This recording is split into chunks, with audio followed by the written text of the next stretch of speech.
예수님의 공생의 사역은 가르치심과 전파하심 그리고 고치심의 3대 사역으로 이야기할 수 있습니다. 그리고 이 모든 것은 바로 하나님 나라를 이루는 사역이었습니다. 그래서 예수님께서는 온 갈릴리를 두루 다니시면서 회당에서 가르치시며 천국 복음을 전파하시고 또 백성 중에 모든 병과 모든 악한 것을 고치시면서 하나님 나라를 이 땅 가운데 이루어 가셨습니다. 그래서 예수님께서 병든 자와 또 모든 악한 귀신 들린 자들을 고치셨다라는 것은 근본 하나님의 본체이시며 하나님의 아들이신 예수님의 그 권능과 예수 그리스도의 이름의 권세를 나타낼 뿐만 아니라 육적으로나 영적으로나 하나님 나라에서의 그 온전한 모습을 이 땅 가운데에서도 회복하시며 이 땅 가운데 그 하나님 나라를 이루시는 사역이었습니다. 또한 전파하심은 천국 복음과 또 하나님 나라의 그 주권과 통치를 선포하시는 사역이었습니다. 여기서 전파하다라는 것은 단순히 어떠한 소식을 전하다라는 것이 아닙니다. 이것은 선포하다라는 뜻을 가지고 있습니다. 듣는 사람들의 동의나 설득을 구하는 것이 아니라 무조건적이고 절대적인 주권과 진리를 분명하게 선포하는 것입니다.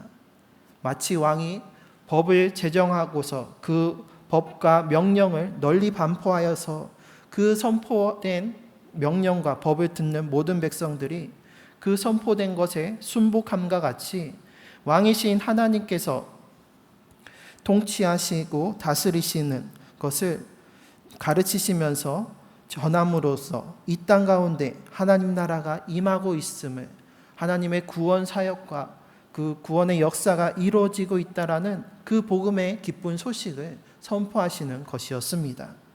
그리고 예수님께서는 가르치심의 사역을 통해서 지적으로나 또 영적으로 무지한 자들에게 하나님 나라가 어떠한 곳이며 그 하나님 나라를 어떻게 이루고 어떻게 살아가야 하는지를 친히 가르쳐 주셨습니다. 그래서 예수님께서는 가르치심의 사역을 통해 익숙한 세상 나라의 가치가 아니라, 세상 나라의 통치가 아니라 하나님 나라의 가치와 하나님의 통치하심에 대하여 일깨워 주셨습니다. 이때의 그 가르침의 방법으로 예수님께서 자주 사용하신 것이 바로 비유의 방법입니다. 비유는 비슷한 것을 빗대어서 다른 새로운 것을 설명하는 방법입니다. 예수님께서는 평범하고 일상적이며 익숙한 것을 통해 비유하심으로 그것을 벗어나 전혀 알지 못했던 새로운 이해와 경험과 변화를 불러일으켜 주셨습니다. 오늘 우리에게 주시는 이 비유의 말씀을 통해서 어떻게 하나님 나라를 이루어 가야 하는지 새로운 이해와 경험, 또 그렇게 살아가도록 변화되는 역사가 충만히 임하는 복된 시간 되기를 소망합니다. 오늘 우리가 읽은 두 가지 비유의 말씀은 쌍둥이 비유라고도 부릅니다. 보화의 비유와 진주의 비유는 둘 다 천국의 가치가 얼마나 큰 것인지를 보여주기 때문입니다. 오늘 예수님께서는 천국은 마치 밭에 감추인 보화와 같고 또 진주와도 같다고 말씀하십니다. 여기서 우리가 기억해야 할 것은 이 보화와 진주는 우연히 발견한 것이다 라는 사실입니다. 먼저 44절 말씀을 다시 보면 천국은 마치 밭에 감추인 보화와 같으니 사람이 이를 발견한 후 숨겨두고 기뻐하며 돌아가서 자기의 소유를 다 팔아 그 밭을 사느니라 라고 예수님께서 말씀하셨습니다. 이 밭에 감추인 보화의 비유를 들었을 때 이것은 이스라엘 백성들에게는 매우 익숙한 것이었습니다. 계속되는 외세의 침략과 전쟁이 잦았던 이스라엘에서는 값비싼 보화와 자신의 재산을 지키기 위해서 그것을 땅에 숨겨두는 것은 당연한 일이었기 때문이었습니다. 게다가 오늘 예수님께서 말씀을 전하고 계시는 갈릴리 지역은 익히 들어서 아시는 바와 같이 로마의 통치에 반대하며 민중 봉기가 일어났던 지역이었습니다. 로마는 이를 진압하는 과정에서 군대를 파견하였고 이로 인하여서 많은 희생이 나왔고 그 과정에서 또한 로마 병사들의 그 재산을 약탈하는 일도 성행하였을 것입니다. 그렇기에 이러한 상황 속에서 자신들의 재산을, 자신들의 그 보화를 보호하기 위해서 항아리 같은 곳에 자신들의 보화를 담아서 땅에 묻어두는 일이 비일비재했고, 이것은 갈릴리 주민들에게, 이스라엘 백성들에게는 아주 익숙한 일이었습니다. 그런데 어느 날 한 농부가 밭을 갈다가 밭에 감추어져 있는 보화를 발견하게 되었습니다. 아마도 이 농부는 남의 밭을 대신 경작해서 그 소출의 일부를 받는 소장농이었을 것입니다. 그가 만일 종이었다면 종의 소유는 다 주인에게 속한 것이 되기 때문에 그 자기가 찾은 그 밭에 감추인 보화의 소유권을 주장할 수가 없습니다. 그리고 그가 만일 그 밭의 주인이었다라고 한다면 그 밭을 돈 주고 살 이유가 없겠죠. 소장농이었던 농부는 평소처럼 남의 밭을 일고다가 우연히 숨겨진 보물을 발견하게 되었습니다. 이것을 우연히 발견하였다라고 할 수 있는 것은 밭은 보물을 숨겨두기에 적합한 곳이 아니기 때문입니다. 밭은 작물을 심기 위해서 땅을 파고 갈아엎어야 합니다. 그러다 보면 땅에 묻어둔 보화가 쉽게 발견될 수가 있습니다. 또 작물을 돌보기 위해서 사람들이 매일매일 드나드는 곳이기 때문에 이 밭에 보화를 숨겨둔다라는 것은 어리석은 일입니다. 실제로 우리나라에서도 2011년 김제의 어느 한 마늘밭에서 110억 원에 달하는 현금이 발견된 일이 있었습니다. 이것은 불법 도박으로 얻은 범죄 수익이었는데 이것을 어디다 감추어둘 데가 없으니 땅을 파서 그것을 땅에 감추고 그 위에 마늘을 심어서 위장해 놓았던 것이었습니다. 그런데 그 밭에 있는 나무를 옮기려고 하기 위해서 굴착기 기사를 불러서 그 땅을 파게 되었는데 그때 그 땅 속에 묻혀져 있던 그 검은 돈이 발견되었고 그 범죄가 세상에 드러난 사건이 있었습니다. 보물을 땅에 숨겨놓는 문화에 익숙했던 이스라엘 백성들에게 이와 같이 보물을 밭에 숨겨둔다라는 것은 어리석은 일이었고 그 보물을 밭에 숨기는 주인은 당연히 없었습니다. 그런데 오늘 본문에서 예수님께서 말씀하시는 비유에서는 그 보물이 밭에 숨겨져 있었습니다.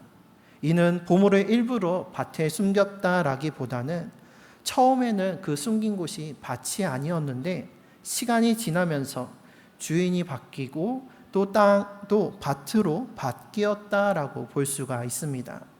이것이 합당한 것은 그 밭의 주인이 그 농부에게, 그 소장농에게 순순히 밭을 팔았기 때문입니다. 당시에 상식적으로 볼 때에 밭에 보물을 숨길 주인이 없으며 보물이 숨겨져 있는 그 밭을 그대로 팔 주인이 어디 있겠습니까? 즉 밭의 주인도 또 그 밭을 산 농부도 그곳에 보화가 묻혀 있을 것이라고는 전혀 생각을 못했고 아무런 기대도 없었다라는 것입니다. 그렇기에 농부는 보물을 찾아야지 하고서 수고하거나 애쓴 것이 결코 아니었습니다. 또 남들보다 열심히 일했기 때문에 그 보물을 찾은 것도 아니었습니다. 소장농으로서 밭을 가꾸면서 땅을 깊게 팔 이유도 없고 또 주인이 바뀌고 밭으로 바뀌면서 그 시간 동안 그 땅을 거쳐간 사람들이 여러 명 있었을 것입니다. 그런데 그 가운데 오늘의 농부가 우연히 그 보물을 발견하였다라는 것입니다. 그리고 진주 상인은 또 어떠할까요? 또 천국은 마치 좋은 진주를 구하는 장사와 같으니 극히 값진 진주 하나를 발견함에 가서 자기의 소유를 다 팔아 그 진주를 사느니라. 이 말씀에서 진주 상인 또한 극히 값진 진주 하나를 우연히 발견하였습니다. 진주 장사를 하기 위해서 상인은 좋은 진주를 날마다 구하고 또 그것을 감별하는 일은 그에게 당연한 일이었습니다. 그런데 좋은 진주를 구하는 가운데 기대 이상으로 아주 값지고 귀한 진주를 발견하게 되었고, 이를 위해서 자기의 소유를 다 팔았습니다. 만일 이 아주 값지고 귀한 진주를 구하고자 하는 목적이 그에게 처음부터 있었더라면 그는 미리 그 값을 준비해 놓았을 것입니다. 그렇지 않으면 아무리 값진 진주를 먼저 발견하였어도 소유를 팔아서 그 값을 준비하는 동안에 다른 누군가가 먼저 가서 사갈 수도 있기 때문입니다. 땅을 팔고 집을 팔며 그 소유를 판다라는 것이 하루아침에 뚝딱 되는 일이 아니기 때문입니다. 그래서 이 극히 값진 진주를 원래부터 찾고자 하였다면 그에 맞는 비용을 미리 준비해야 했었을 것입니다. 하지만 이 진주 상인은 그 진주를 발견한 후에야 자기의 소유를 처분하여 그 진주를 샀습니다. 즉 진주 상인 또한 우연히 극히 값진 진주를 발견하게 되었다라는 것입니다. 농부가 전혀 기대하지 않았던 값진 보화를 우연히 발견하였다라고 하면 진주 상인은 자신의 기대 이상으로 귀한 진주를 우연히 발견하였던 것이었습니다. 보화와 진주를 이렇게 우연히 발견하였다라는 것이 중요한 것은 이 비유에서 우연을 빗대어서 말하고자 하는 것이 다른 말로 표현하면 바로 은혜이기 때문입니다. 세상은 설명할 수 없는 일들을 확률과 우연이라고 말하지만 주님을 믿는 우리에게 있어서 이 모든 것은 하나님의 섭리요 하나님의 은혜인 줄 압니다. 우연히 보화와 진주를 발견하였다 함은 곧 하나님의 나라는 사람의 수고나 헌신, 노력이나 희생을 통해 발견할 수 없다라는 것입니다. 오직 하나님의 은혜로만 발견할 수 있고 오직 하나님의 은혜로만 들어갈 수 있습니다. 이에 대해서 사도 바울은 에베소서 2장에서 이와 같이 증언합니다. 너희는 그의 은혜에 의하여 믿음으로 말미암아 구원을 받았으니 이것은 너희에게서 난 것이 아니요 하나님의 선물이라. 행위에서 난 것이 아니니 이는 누구든지 자랑하지 못하게 함이라. 만일 오늘 비유의 농부가 스스로 열심히 일해서 보화를 발견하고 또 진주의 상인이 열심히 노력해서 값진 진주를 발견하였다라고 한다면 그 공로와 영광은 사람의 것이 되고 자기의 자랑이 됩니다. 하지만 오늘 비유를 통해서 예수님께서는 그 보화와 진주가 사람의 공로와 사람의 노력, 사람의 헌신으로 말미암은 것이 아니다라고 말씀해 주고 계십니다. 이는 사람의 행위에서 난 것이 아니며 누구든지 사람이 자기의 공로로 자랑할 수 없음이며 하나님 나라에 이르는 그 구원과 믿음은 우리에게서 난 것이 아니라 나의 공로가 아니라 오직 하나님의 선물이요 하나님의 전적인 은혜임을 보여주는 것입니다. 죄로 인하여 우리는 하나님으로부터 단절된 죄인들입니다. 오직 우리의 죄악으로 말미암아 우리와 하나님 사이가 갈라졌고 우리 죄가 그 얼굴을 가리어서 주님을 볼 수 없고 주님의 음성을 듣지 못하는 죄인들입니다. 죄로 인하여서 하나님으로부터 가리어진 자들이 바로 우리들입니다. 하지만 그럼에도 불구하고 하나님께서는 은혜를 베풀어 주셔서 감추어진 보화와 진주를 발견하게 하여 주셨습니다. 이것이 하나님의 은총이요 하나님의 계시입니다. 헬라어로 계시라는 말은 베일을 벗기다라는 뜻입니다. 그래서 신부가 베일로 얼굴을 가리고 있다가 그 베일을 거둘 때에 그 신부의 얼굴이 드러나고 보는 것과 같이 감추어진 것을 드러내 보이다라는 것이 바로 계시의 뜻입니다.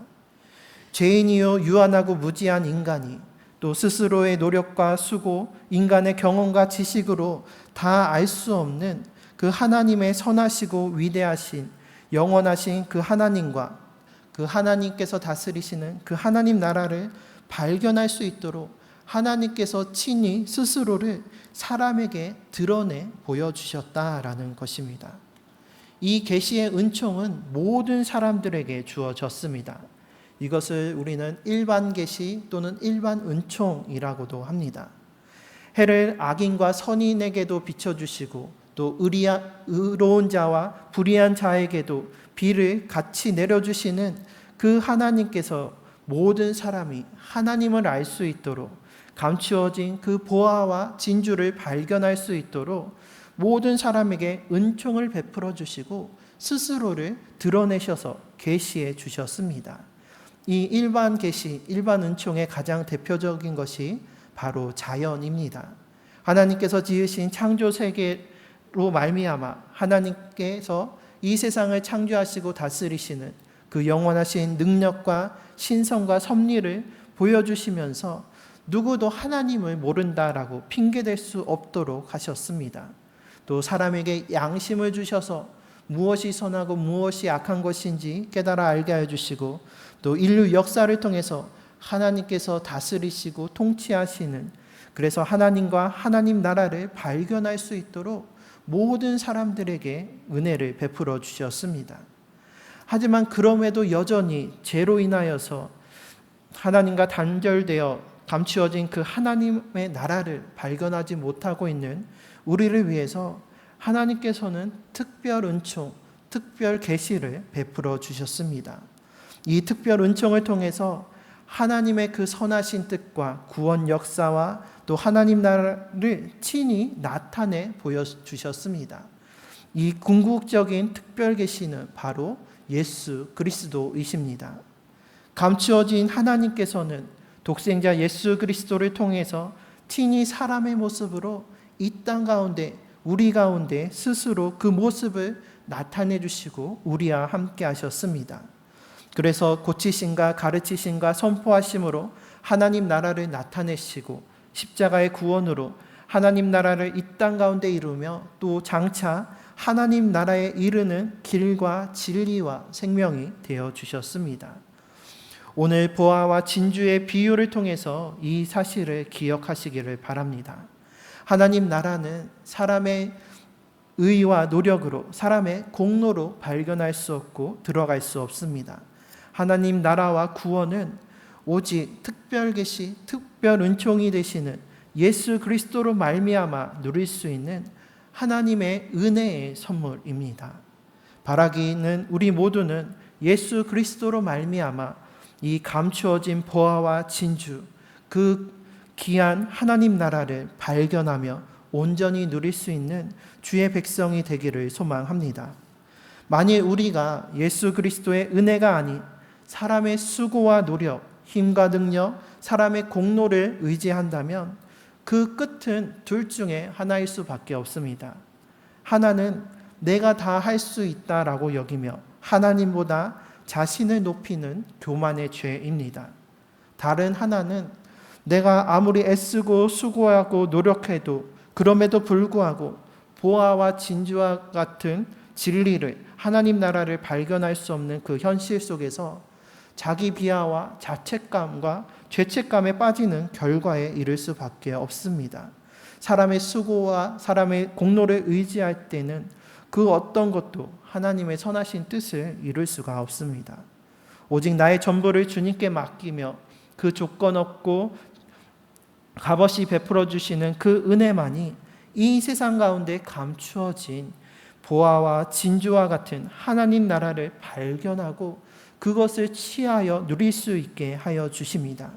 이 사실을 기억하면서 날마다 우리에게 베풀어 주시는 주님의 그 은혜를 감사하며 죄악 가득한 이 세상 가운데서 감추어진 그 하나님 나라를 발견할 수 있도록 우리의 죄를 주님 앞에 고백하며 회개함으로써 우리의 그 어두운 영적 눈이 띄어지고 닫힌 우리의 귀가 열려져서 주님의 그 선하신 뜻과 주님의 그 말씀을 보고 들으며 하나님 나라를 발견해서 그 하나님 나라를 이 땅 가운데서 온전히 누리는 우리 모두가 되시기를 주님의 이름으로 축복합니다.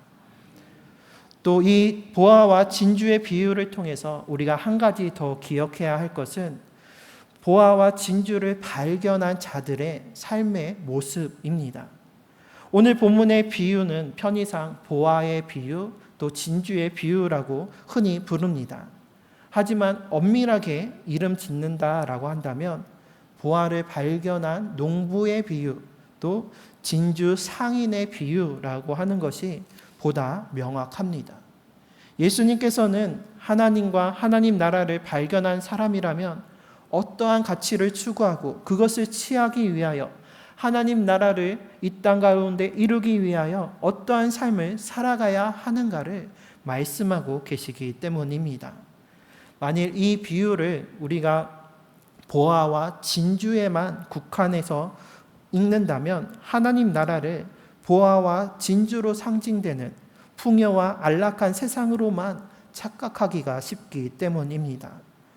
오늘 비유에서 농부와 상인은 모든 소유를 팔아서 보화가 감춰져 있던 그 밭과 진주를 샀습니다.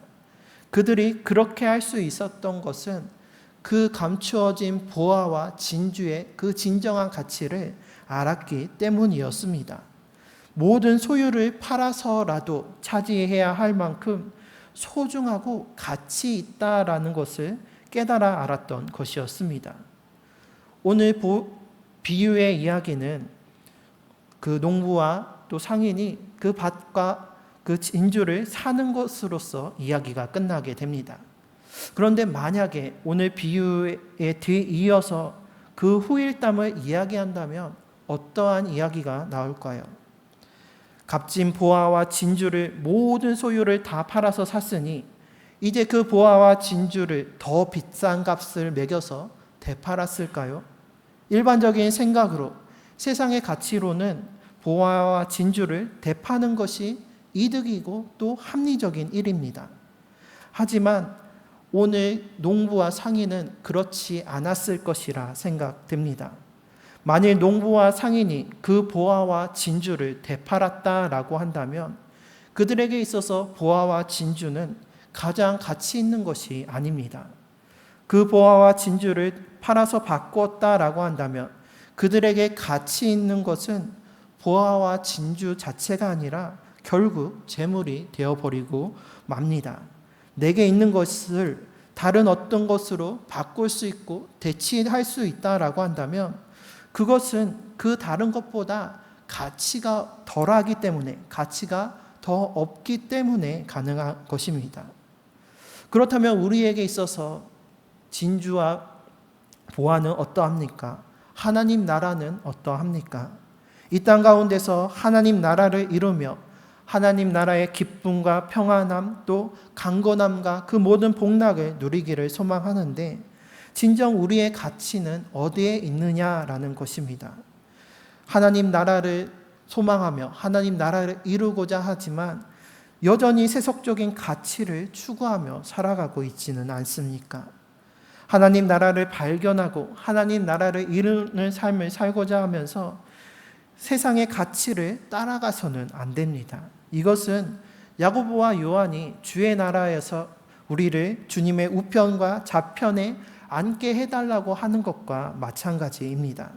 주의 나라, 하나님 나라를 소망하며 구하지만 여전히 그 안에는 자기의 유익과 만족을 구하며 높아지려고 하는 세상적인 가치가 우선되어 있다라는 것입니다. 하나님 나라를 소망하면서 살아가지만 실상은 여전히 세상의 가치를 쫓고 있는 것과 마찬가지입니다. 분명 하나님 나라는 보화와 같고 진주와 같습니다. 가장 소중하고 가장 가치 있는 것입니다. 그래서 하나님 나라는 요한계시록과 같이 황금길과 진주문이 있고 또 적과 꿀이 흐르는 풍요의 땅이며 거기는 해함도 없고 상함도 없으며 다시는 사망도 없고 애통하는 것이나 곡하는 것이나 아픈 것이 다시 있지 아니하는 나라입니다. 그런데 우리가 보화와 진주에만 초점을 둔다면 이 땅 가운데서도 하나님 나라의 적과 꿀의 그 풍요와 애곡과 곡함과 아픈 것이 있지 않은 평안과 형통함만을 추구하게 된다라는 것입니다. 하나님 나라가 이 땅 가운데 임하며 하나님 나라를 이루는 삶을 산다라고 하면은 이 세상에서도 이러한 풍요와 평안, 행복한 일만 있고 아픔과 질병과 고난은 없어야 된다라고 오해하고 착각하기 쉽습니다. 하지만 하나님 나라의 가치는 이러한 풍요, 평안에 있는 것이 아닙니다. 하나님 나라의 본질, 하나님 나라의 가치는 바로 하나님께만 있습니다.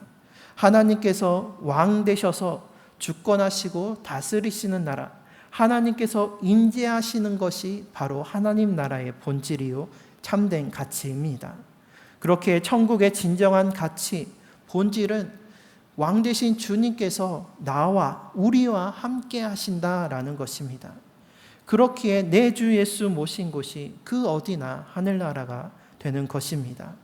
비록 사자굴에 있어도 풀물불 가운데 있어도 또 사망의 음침한 골짜기에 있는다 할지라도 이러한 여러 가지 환난과 고난 중에 있다 할지라도 주님께서 우리와 함께 하신다면 그곳이 하나님 나라가 됩니다. 죄와 지옥은 단순한 잘못과 또 형벌과 고통의 장소만이 아니라 우리가 하나님을 떠나 하나님과 함께하지 않는 것이 죄이고 하나님을 떠나 있는 곳이 지옥인 것입니다. 천국이 적과 꿀이 흐르는 풍요와 다시는 사망이나 애통이나 질병이 없는 것이 된다라는 것은 복의 근원이 되시고 생명의 주관자 되시는 주님께서 함께 하심으로 인해서 누리게 되는 것입니다. 가장 본질적이고 가장 가치 있는 것은 주님께서 함께 하시는 것이고 그 주님께서 복의 근원이 되시고 기쁨의 근원이 되시고 생명의 주관자 되시기 때문에 우리가 하나님 나라에서 참된 평안과 생명을 누릴 수 있다라는 것입니다. 그렇기에 하나님 나라의 가치, 본질은 이 모든 복과 생명과 기쁨의 근원이 되시는 하나님께 있는 것이고 하나님 나라의 그 풍요와 복과 그 영원한 생명은 바로 하나님과 함께함으로 인해서 누리게 되는 것입니다.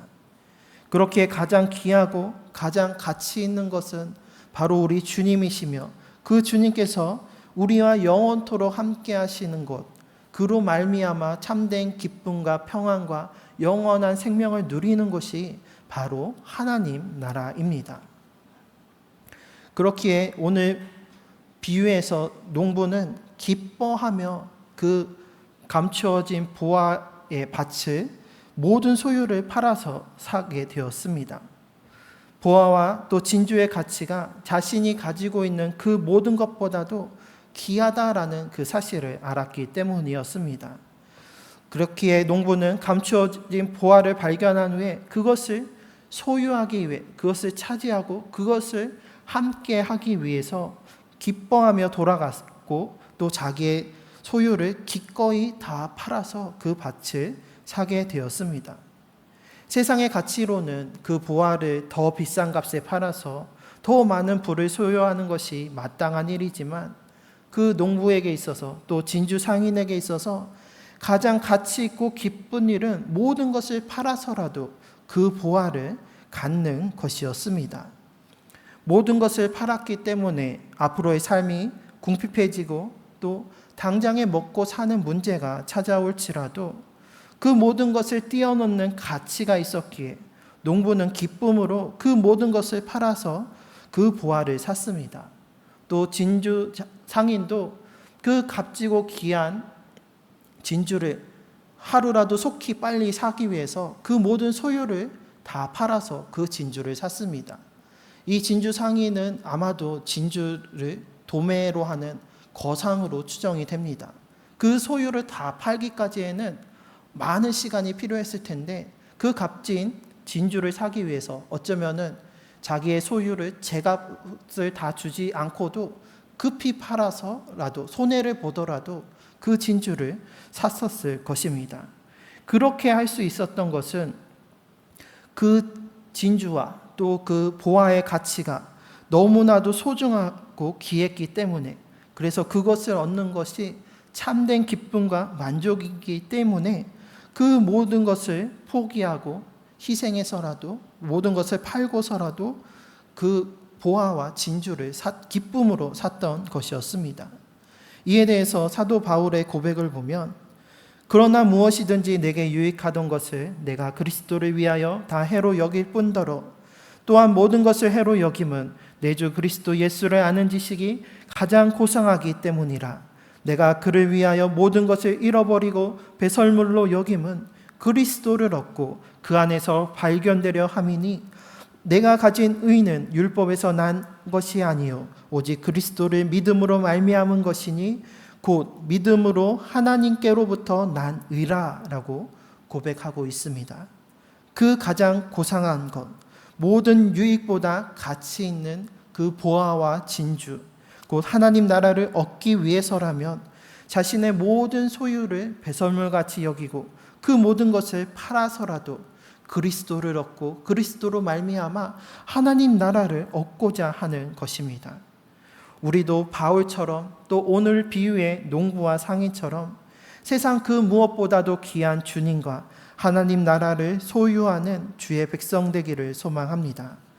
그리고 그 무엇보다도 귀한 주님을 다른 것과 바꾸거나 다른 것을 구하는 것이 아니라 오직 주님만을 구하는 우리 모두가 되시기를 바랍니다.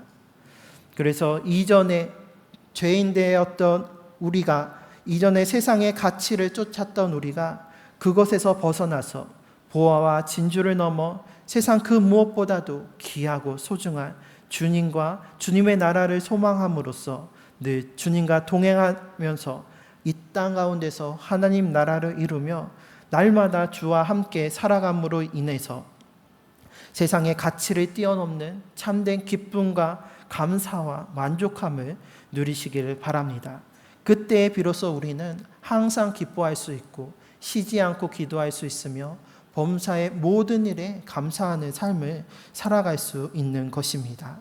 그래서 오늘 이 비유의 말씀을 통해서 우리에게 그 감추어진 보화와 진주를 발견케 하여 주시고 그 모든 것을 소유할 수 있도록 주님께 모든 것을 맡겨드리는 자에게 주시는 그 참된 기쁨을 누리는 우리 모두가 되시기를 주님의 이름으로 축원합니다.